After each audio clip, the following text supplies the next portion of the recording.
Votre bande de Kobalandi à Tindika Télévision, vraiment encore une fois de plus. Bonjour, bonsoir. Ça dépend de l'heure où vous avez Babasson. On a biso na Katia Tindika Télévision. Merci pour nous toujours pour nous s'abonner, pour partager, pour liker vraiment l'émission de biso. Et ça va vraiment qui toko ya ko quand on a mandat qu'on a bien pour nous conformer même pour y la bino. Banalise ezali ya kitoko ya mboka na biso fidèle internaute.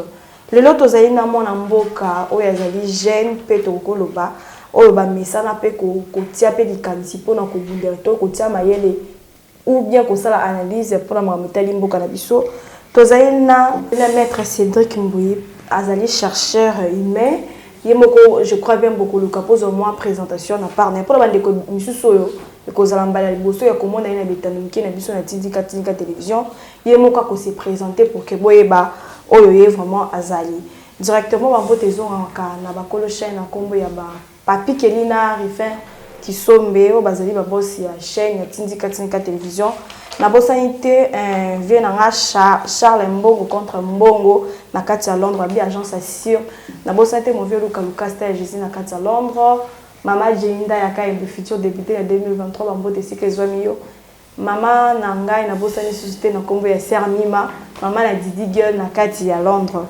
directement na kopesa mbote na maître Cédric mbote mona mboka maître Cédric mbote maman journaliste sango nini tout ça voilà pona bandeko peut-être bon ka bayeba maître Cédric to sukisi kaka azali chercheur humain pona ba grade mususu to pe ba kombo mususu ka bayeba point de vue na yo to pe opesa ba moment éclairci biso tozali baye à société civile de la RDC naza secrétaire national en charge de la jeunesse de la société civile de la RDC et quand même bon la moi mboka le coordinateur qui sont fait en Ngoyi nazali activiste à droits de l'homme et naza chercheur dans le département de droit économique et social. C'est ça. Ouais. Merci directement moi en boka tokolo. Et na ba kisi na sous avocat comme ben maintenant ça avocat. D'accord. Toko ta directement en betali ba sango ya mboka na biso etake bino bandeko ya société civile de la RDC toko lobela o etali mboka pona kotala gouvernement topé ndenge gestion ya mboka ezali kotambola. Tant que bino batoza na kati ya société civile bozomona ngondengeni. Non, mboka toyi koloba te que non mboka eza bien to situation population eza vraiment bien de to lira te mais au moins avant to komaona il faut to eba histoire ya mboka ngo hein to uti wapi to kenyo wapi to komipi wapi comprendre personnellement encore ba que non mboka quand même est comme kozonga na nzela donc comme zonga ba donc ça veut dire mboka ezalaki na kati ya libulu hein et comme ce comme libulu d'ailleurs c'est bien libulu et comme ce koyo ba tracer lango nzela oyo kiki ko tambola malamu ba tshanga ba hai hein autant malamu po watu nyonso va se retrouver mais au moins bisika to utaki liboso na bisika to komi avancer zali et ça vraiment significatif et mon là ça faut tu as ya parce que il y a pas longtemps awa batu bana ko yiba mbongo ya l'état sans que mutual walikambu bango nyonso banda ko se protéger et tu bana monate baso inquiéter mutu passer mbongo à l'état détournement bana ba passer par là et tout comme ça et puis mutu banda ko lobela on pété mais de l'eau quand même tout le monde na koya IGF et tout comme ça et comme quand même que non mon sentiment que non mon ministre Assimi Boye il pas interpellé justice pas interpellé et pour nani mbongo bibo pour nani donc on va aller dans la mbongo à l'état ce qui bimi et ça musa nini est-ce que ça musa nango o ebimeli donc il y a pas longtemps le quoi les a raté les autres mots il quand même recette financière na biso tant sous DGI par exemple le mois passé le gars qui na mois d'avril et côté c'est plus 1,5 milliard et tout ça. Bon, les bosses on a rebatté mon écoute à combien que ça l'état écoute à ndenge ni bana ko banate. Flou ezala ki cacophonie ezala na kati ya lokoana mais le lot quand même information sûre et vérifiable comme la biso donc ça quand même avancé significatif. Au moins population jouer ba mon écoute combien mais combien et ba ça na nini. Et puis intouchable le lot la mokwelo va ça pour se souter que ça qui dès que c'est la fois passée. Donc ça veut dire que non mboka quand même comme quand même ko tambola dingue et sengeli. Merci moi mboka. À l'ère actuelle, nous avons tension makasi entre RDC et Rwanda. Mais tout le monde tata école flexion Tshisekedi a Siliko voyager par rapport à temps oyo. Est-ce que ils allaient vraiment tant topengonga ya tata école koti kamboka kokene na mboka misusu alors que tous allez na ko ndongwa na toto koloba ba désordre ils allaient na topé bitumbe ils allaient entre RDC et Rwanda. Point de vue na yo. Tu peux ça parce que n'oublions pas que non, on contre bateau on est au Badiwoso que non, président a voyagé pas en Pamba, a joué en Mbokate, ceci et tout ça. C'est la même question que non, confier des arts, tout ça, on a voyagé à qui était bon, à voyager qui était pour lui. Parce que le chef de l'État à travers son ramion sauté, à un bâtiment à travers la Bango, à un service mobile à travers la Bango. Un gouvernement, un ministre de la Défense, un ministre de l'Intérieur, un service union au travail ensemble. Donc, pour travailler dans Bango, notre projet de loi, on a besoin de faire sur place pour avoir travail. Même de loin, il peut toujours travailler, mais au moins, je sais bien que non, avant qu'il y ait une injonction, quand même, injonction au Barrico Sala pour pas qu'il bosse. Et puis, quand on va agir, on a essayé que non, accueillir tourisme, accueillir comme ça, Moussala est bénéfique pour Namboka le lot. Tout le monde a quand même bénéfice et voyage nous sur le chef de l'État sali. Donc tant à voyager à qui pas maté. Donc accueillir comme ça Moussala naé attaquer le président de la République. Voyez comment qu'on défendre l'intérêt à Congo partout du ça Kende. Donc c'est un peu ça. Donc accueillir tourisme attaquer ça Moussala naé. Ça quand tu peux Moussala naé. Donc ça Moussala naé dire c'est guéri. Donc, trop que ça y est, à voyager, ceux qui nécessitent ça, il faut qu'ils défendent un beau donc il faut qu'il y ait. Par rapport à la tension, c'est que Salama, il y a Rwanda et RDC. Mais tout le monde a la fois passée, Tata Ekolo Kobenga Kagame, son frère, mais vu tourner à Makamundenge et Zokende, tout le monde a prêt. C'est tant que Bino, société civile de la RDC. Bozolo bani par rapport à Bayimbo Katope population bazali kolobaite bango pe bazali capable de kutele ba kokeletina na Rwanda pour na kobunda. Oui. Tant le chef de l'État a bané au Bakeno Kagame ou bien le Rwanda va ba frère na biso. Oui. Ba ba frère na biso. Nous bango su ba frère na biso. Ba Rwanda ba frère na biso. Africain. Et à l'époque, le président de la République a dit mon conseil union africain. Hein? Donc il fallait qu'il y ait en tant que responsable, en tant que union africaine, président de l'union africaine, il fallait qu'il a prêché par unité. Hein? Unité dans l'union africaine. Il y a moins de le que non, ça va faire un biseau africain. Si tu vois ça va faire un biseau africain. Toi tu dis Maraliba, tu vas continuer Moussoussou. Tout ça à partir il y a continent oh non il y a des africains il y a des européens il y a des asiatiques africains aux obéis là on a bande comme si aux obéis parce que les frères africains il y a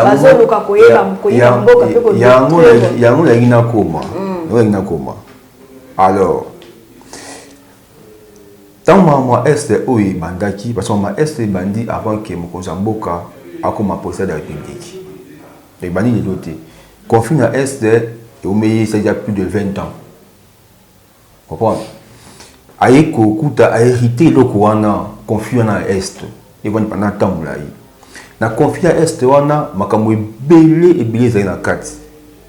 Ba complicité, il y a tout le service, la mission, il y a la sécurité, bateau à ça, dans la frontière, bateau à ça qui est le gouvernement, bateau à ça qui est dans le parlement, dans l'assemblée, des bateaux à ça et tout ça. Donc, les conflits moboués, tout l'union se retrouver.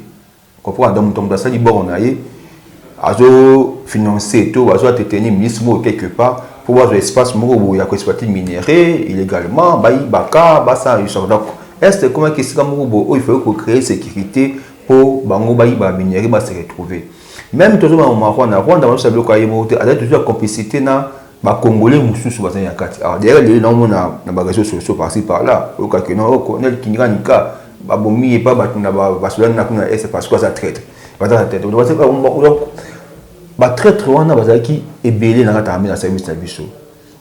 Ezaki loko oyo Rwanda qui travaille au sein na Rwanda pendant période il y a Kabila, le régime Kabila a permis que bango à chaque fois bakotaka na mboka na biso service na biso. D'ailleurs, on dit récemment une vidéo moto bima la télévision va se rappeler biso c'est mo au plus de biso opposition avec nanu c'est mo mboka Félix Tshisekedi d'attaquer dans l'opposition c'est biso toté mais la mabika on est comme ça là et baso informer biso que non a recruté qui ba M23 pour baya ko barricader biso nzela à Kinshasa to revendiquer te ko boya 3e mandat na ye on est comme ça. Donc ça veut dire que non M23 donc nous ça la ministre nous soit qui a traité à partir de Kinshasa à de service de sécurité à complicité bien sûr na Rwanda. Bon nous on est ko tirer bénéfice naie na simabilo ko mais le au moins marmokomi libanda tout bien au Rwanda ouais qui sur le plan interne tout sur le plan externe au Rwanda ba Rwanda liboso sur le plan international on est ko c'est victimisé ça veut dire comme ça quand massacre les cas il y a ba auto ba tout tu dois ndengwana ba comme commissariat ti bouclier na bango liboso bata marginalisé bata ceci et tout ça comme ça mais aujourd'hui travail oyo société civile et ça là quand surtout ba datu ya ba monter travail société civile et ça là na opposition comme sikoyo pouvoir sikoyo et ça dit qu'on faire voir sur le plan international que non le Rwanda eza ou constaté bangondi baza la base ya bitumba to kozanga kimia ou eza mboka na biso na est lelo eza prouvé noir sur blanc avec ba effet militaire na ba preuve tangible oyo Rwanda koki kokowanga te kutu na batu na bango mi ba bakangi pa population bakangi bango ba accès bango na télévision. Donc lelo est comme clair établi sur le plan international que non Rwanda a agressé Congo. Liboso on est ko camoufler ngo na régime passé parce que bango nyonso bazali na kati ya eloko yango eloko na bango bana ko se tuna ka eloko yango mais le loko comme on mboka fait ça y habité il faut bitumba kuna est c'est que bani yango juste le kana est kuna ya moni ba vérité belé et comment bimalelo trouver ba qui fait quoi et nan degré et implication à chacun ya moni en comme le clair tout moyo ba que non ah na ta même sur ba fêter bazali nani kingani te na service so ba intrus bazali nani kingani ah non Rwanda a employé M23 comment ba blou sur l'accès mililo et puis lelo sont bien zanine lelo to moni population nyonso ba congolais nyonso ba yobi trop c'est trop cette fois-ci il faut vraiment aussi na Rwanda parce que to vandi pendant plus de 20 ans ba congolais ba kufara plus de 10 millions de na Congo. Donc au nombre ya ba Congolais ba kufa na est bazo battre record ya batu ba kufa na première na deuxième guerre mondiale. Donc batu ba kufa na est kuna baza ebele ko le kana Rwanda yango. Donc vous comprenez que c'est pas normal. Donc batu ba kufa kuna ba ko constituer Rwanda, Congo Brazzaville, Gabon et tout ça. Donc ba ko constituer mboka mobimba. Mais ba kufi sous silence il y a la communauté internationale ni l'Union africaine va connaître le point bah c'est là que il faut que bah aussi c'est personne n'en parle parce que même Bango est belé communauté internationale tu consommes ça la complicité le Kouana Bango nous va se trouver à le Kouana et le Kouana aux années dans le régime où il y a Félix Tshisekedi c'est parce que les locaux quand même congolais a commis recouvrir dignité naïe a comme quand même fier d'être congolais quand même. L'autre monde va commencer à télémi, à l'époque il y a Mosé dans 98, donc en Rwanda il y a des gens pour faire ma casse à Kinshasa. Tout le monde et se reproduit après plus de 20 ans. Tout le monde se reproduit sous ça veut dire que nos Congolais à l'unité que non Mokane ça va organiser, à l'unité que non guerre bitumba côté na mboka na ye. Donc tout là que le que non tout ça soit uni tu as le boté toi le boké moko tout ça si ma FARDC. Et puis toi c'est ma FARDC. Ce qui est plus important est ça que tout ça besoin partout na biso tu as besoin de kimia, tout ça besoin de vivre na malamu na kimia na mboka na biso. Oyo nyonso yebi que non mission na ye ezali koya ko bebisa. Toko tourmenter kimia ya ba congolais en tout cas à kuta na biso ba société civile dans cela autorité de milaye parce que trop c'est trop ndimate que non toko ta ko fa ba soso té. Merci Mwambokato, vous allez toujours quoi avancer tout vraiment betali. La chambre ouais, ils allaient chambre à parlement non ils allaient à Sénat tout le monde moi conflit ici là dit moi ko botama par rapport ya Makambetali juge président ndenge ko s'est déroulé. Mais par rapport à l'acte, on a dit comme ça, on a condamné tous les deux chambres. Trop vraiment intervention na yo, tout point de vue na yo par rapport à ndenge basila kolongo la juge président et puis tous les deux chambres et à parlement ndenge basila qui ko réagir. Bon, moi ça moi passe moi mingi comme on a que au babingaka assemblée nationale bien parlement. Parlement na biso ça veut dire chambre haute, chambre basse, donc Sénat, na Assemblée nationale. Babunda vraiment boya ciel ouvert du colère, le comment amuké, le comment simple. Parce que ba juge union so ba pour na bango niveau ya parlement, et ça ba quota ou ba kabola quand même. Parce que si j'ai une bonne mémoire, je pense que non, si c'est quoi au niveau ya constitutionnel des juges basakuna ba une assemblée nationale. Donc ça veut dire et pas ba député. Alors ce qui fait que non oyato kufana azaki sénateur donc on est dans Sénat. Logique est que non comme azaki à cotage dans le Sénat, il fallait que Sénat ait remplacé juge Moussousou à côté naï parce que azaki sénateur dans le Sénat. Mais malheureusement tout le monde et le Congo, il est dans la procédure normale. Non, bon, moi je me dis ceci. Ce qui est évident, c'est que non, quand on a, il fallait que dans le Sénat, on a, Isaki, dans le Sénat. Mais au moins,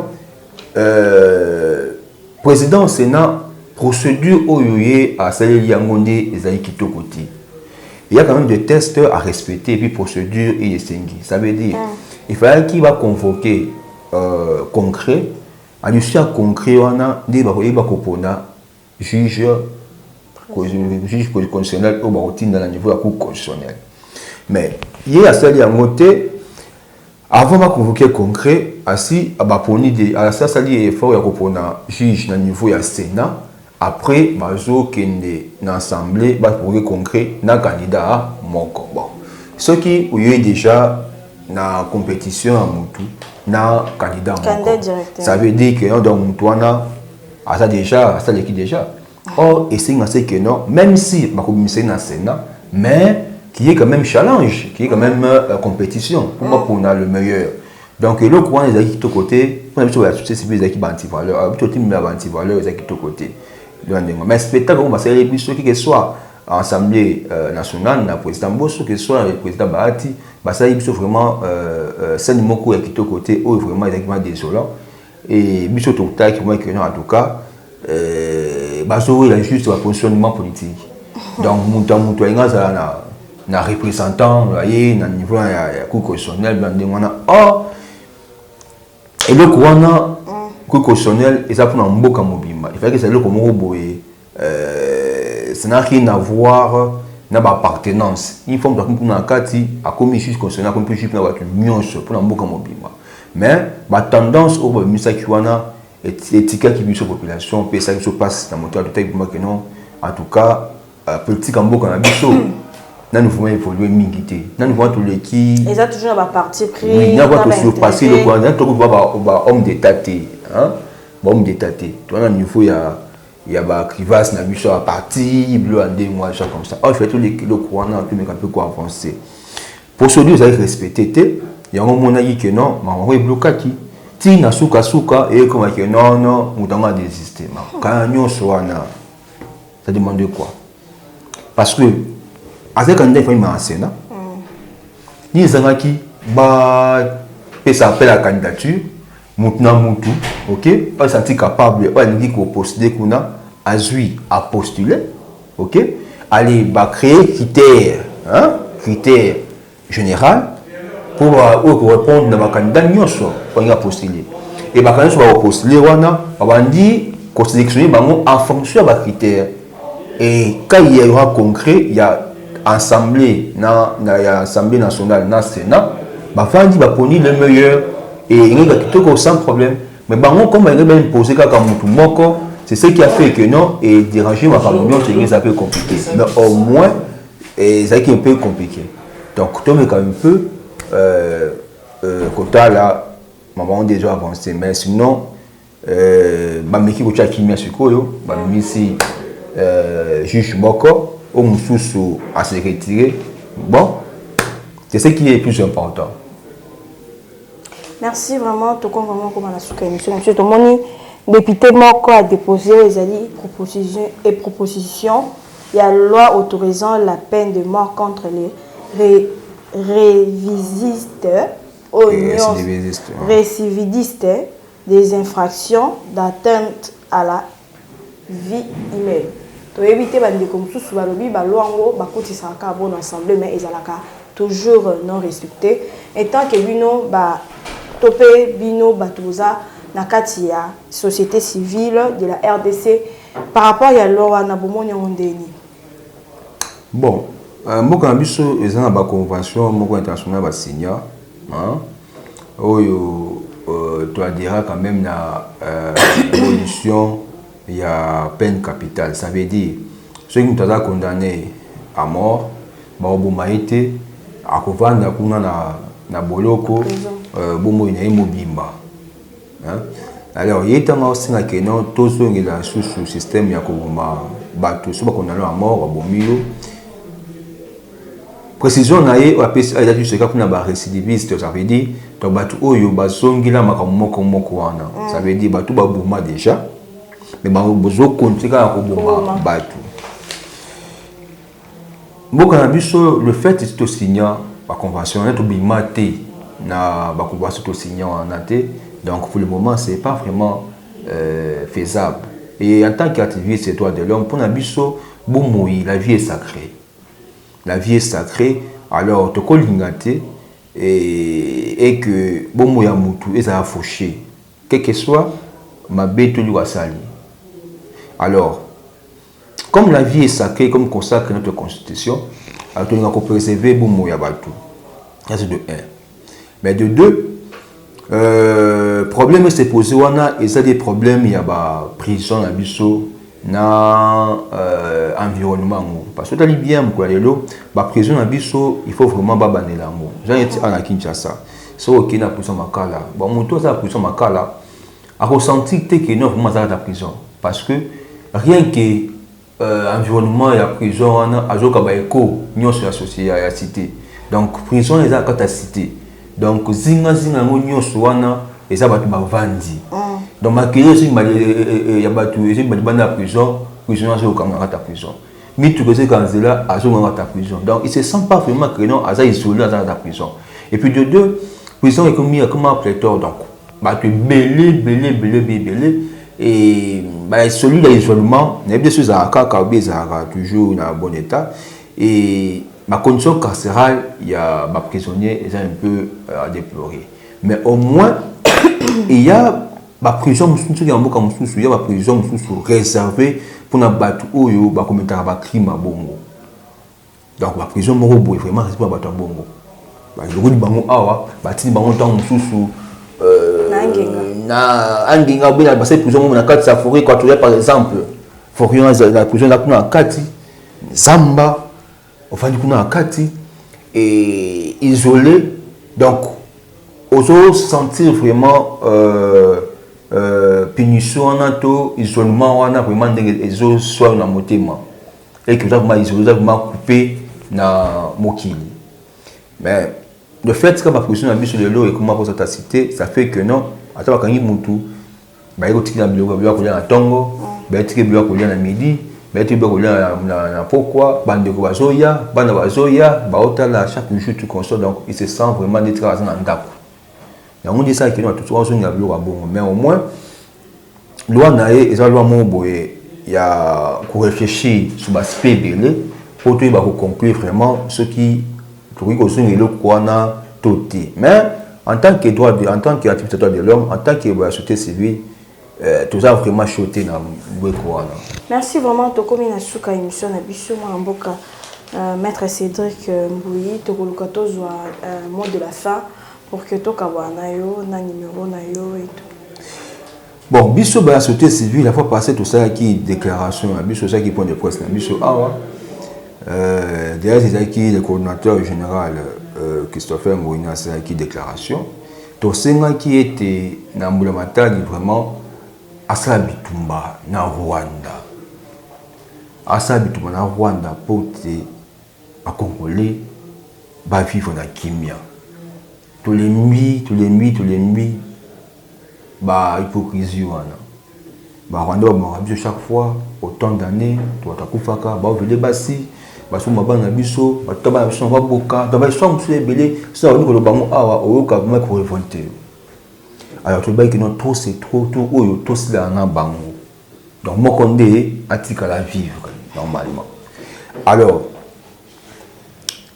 le compte ba ki to sila là na Rwanda to senga kase que nous sommes ba congolais nyoso tous à la cima ya FARDC tous à la cima ya mapinga na biso et au monde qui est tant biso to cima FARDC ça mapinga na biso monde va so progresser en succès dans le niveau est ba di bosu zai que non ba FARDC ba okima ba amona biso za makasité ba rwandais ba losa kwe il va ofto ba biso comme ba lelo mokozamboka azo ça l'effort pour que FARDC bazanga le côté ni akolia ni équipement ni transport donc baso bunna fond de tout monde qui doit être de compte que non armée nabiso ils a toujours puissance en Afrique et d'ailleurs sur le classement il y a armée à Makassi en Afrique biso tous qui classé 11e mais Rwanda est classé 45e alors musika nabiso ceux qui 3 fois ou 4 fois musika nabiso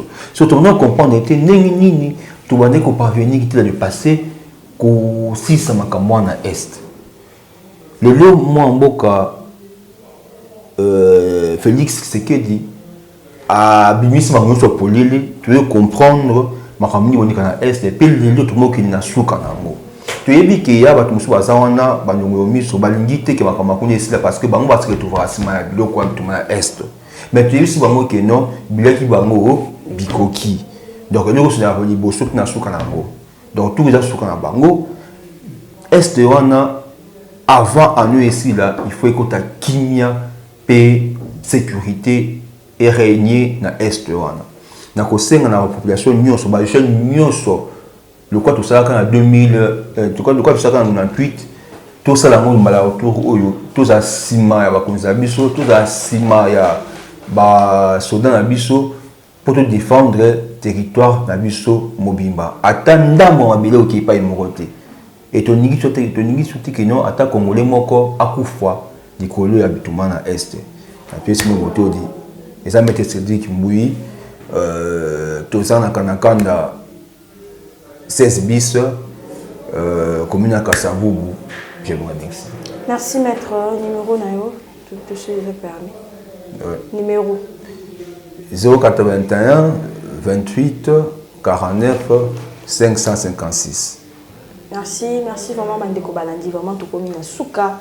Il y a émission na biso, merci na Bio Azakina sur ma caméra, merci na Rabio Azala qui na réalisation. Quant à moi vraiment tout mon ani na Nicolas Alekoya, bye bye.